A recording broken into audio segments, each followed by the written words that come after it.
થવું છે. તો આપણે સફળ થવું છે. આપણી જો બે કેટેગરી છે, 80% કેટેગરી ને 20% કેટેગરી. કેટલી કેટેગરી છે? 80% અને 20%. અગર જો 80% રહેશું તો ક્યારેય સફળ થઈ શકવાના નથી. જો 20% જે કામ કરે એ કામ આપણે ફોલો કરશું, 20% લોકો કરે જે એક્ટિવિટી આપણે ફોલો કરશું, તો ડેફિનેટલી આજે નહીં તો કાલે એક વખત 110% આપણે સફળ થશું. ક્લિયર છે વાત મારી? હું તમને ગઈકાલનો લાઈવ એક્ઝામ્પલ આપું.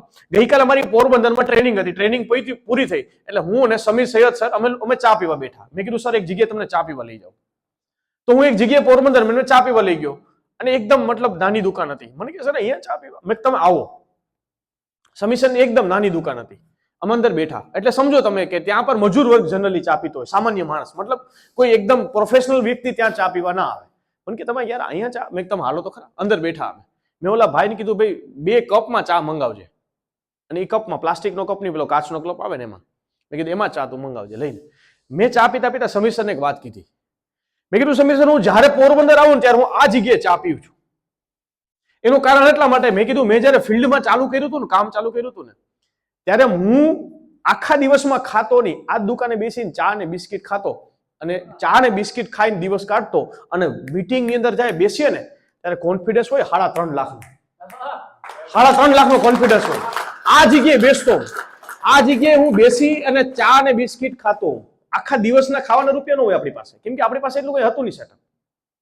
અને હું એટલા માટે વારંવાર જ્યારે હું આવું છું, અગેન એન્ડ અગેન જ્યારે પણ હું આવું છું ત્યારે હું આ જગ્યાએ બેસીને ચા પીઉં છું.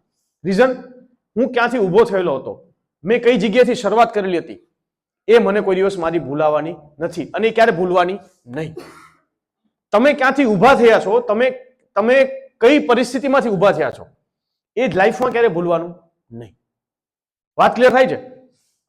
એટલે પોઈન્ટ મારો એ છે તમને કહેવાનો કે જ્યારે તમે કામની શરૂઆત કરો છો, કોઈ પણ કામની શરૂઆત કરે છે, કોઈ પણ બિઝનેસની સ્ટાર્ટઅપ કરે છે, કે તમે તમારો કોઈ પણ ધંધો લઈ લો, કોઈ પણ કામ, ચલો આપણું ટીમેક્સ નું નહીં, આપણું બ્યુટી લુકની વાત નથી કરતો હું, તમે કોઈ પણ દુનિયાનું તમે કોઈ પણ કામ લઈ લો, તમે કામની નવી શરૂઆત કરો એટલે શરૂઆતમાં ડાયરેક્ટ સફળતા મળે એવું જરૂરી નથી.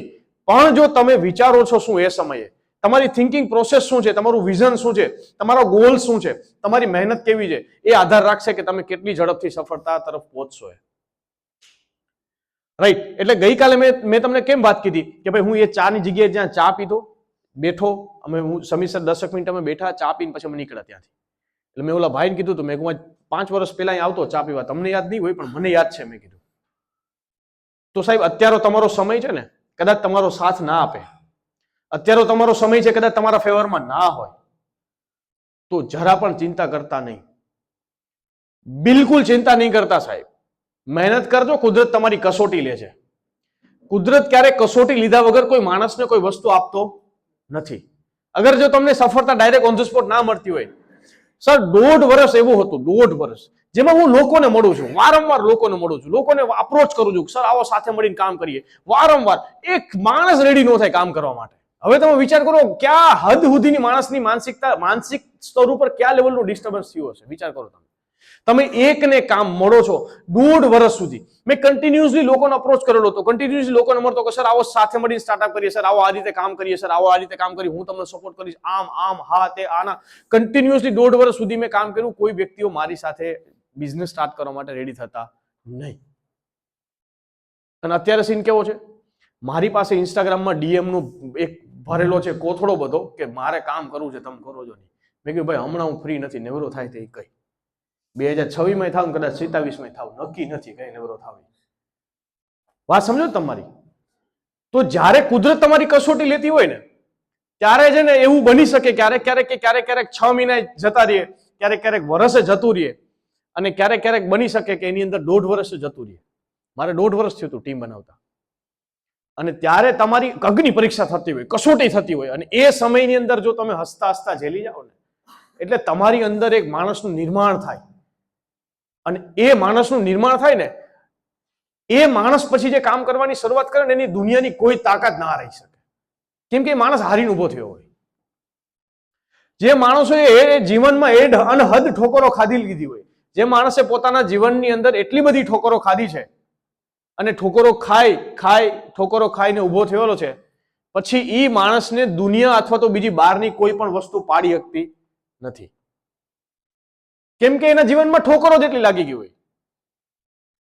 હવે હું કોઈથી મોટિવેટેડ નથી થતો, ડિમોટિવેટેડ નથી થતો. મને કોઈ માણસ આવીને મોટિવેટ કરે કે યસ સર, શાંતિ રાખ ભાઈ. ના યસ સર ના હોય, કામ કરવું પડે, માર્કેટમાં નીકળવું પડે, ઉઠીને ભાગવું પડે, ઘેર બેઠા બેઠા કોઈ રૂપિયા દેવા આવે નહીં. મોટિવેટ કરીમાં મને શાંતિ રહી. મારી વાત સમજો છો? જનરલી હું કોઈ, તમે નહીં માનો, યુ કાન્ટ બિલીવ, હું અત્યાર સુધીમાં કોઈ મોટિવેશનલ સ્પીકર થી ઇન્સ્પાયર નથી થયો હું ક્યારે.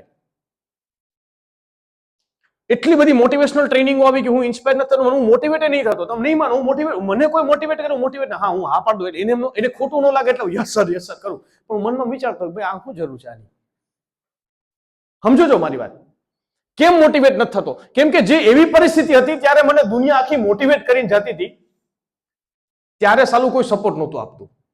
અને ત્યારે હું અંદરથી ઉભો થયો હતો કે દુનિયાને જે કરવું એ કરે, આપણે આપણી મસ્તીમાં. તમે અંદરથી તમારી મસ્તીમાં હાલતા હોય ને, એટલે જો મને છેલ્લા 6 મહિના, વર્ષ દિવસથી બહુ ઓછા લોકોના નામ યાદ રહે છે. બહુ ઓછા લોકોને હા મળેલો હોય, એક વખત ચહેરો જોયેલો હોય તો ખ્યાલ હોય કે ચહેરો જોયેલો છે, રૂબરૂ મળેલા હોય તો હોય, બાકી ઓછા લોકોના નામ યાદ રહે છે. હું મારી મસ્તીમાં કામ કરવાનું ચાલુ કરી દીધું. કાલે જ એક ભાઈ મળ્યા, મને કે સર યાદ છે તમને આપણે મળ્યા હતા? મેં કહ્યું ભાઈ મળ્યા હઈશું, તમને યાદ હશે, મને યાદ નથી, માફ કરજો મને. એમ કે હું દરરોજ ઉઠીને એટલા માણસોને મળું છું, મને યાદ નથી રહેતો. મને નામ તો બિલકુલ યાદ નથી રહેતું. ચહેરો જોતા જ યાદ આવે કે ભાઈ આ ચહેરો આ કદાચ જોયેલો હશે. કારણ શું છે? સવારથી સાંજ સુધી હું મારી મસ્તીમાં ચાલતો હોય.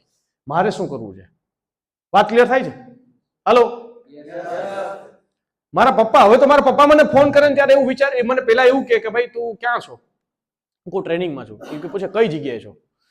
એને ખબર જ હોય કે ક્યાંક ને ક્યાંક તો આટા મારતો જ છે, આ ક્યાંય શાંતિથી તો બે જ નહીં. એટલે ક્યાં છો? કે ભાઈ અહીંયા છો. આ તો વાંધો નહીં કે તું નવરો થાતી ફોન કરજે. હમણાંની તમને વાત કરું. તમારી એક જીવનની અંદર બદલાવ આવે ને પછી એનાથી તમારા પરિવારમાં શું પરિવર્તન આવે સમજો. એક વ્યક્તિ પોતાના જીવનની અંદર મહેનત કરીને સફળ થાય છે ને, તો એના પરિવારની આખી પરિસ્થિતિ ને પરિવારનો આખો માહોલ બદલી જાય છે. એ એક વ્યક્તિની મહેનતના કારણે.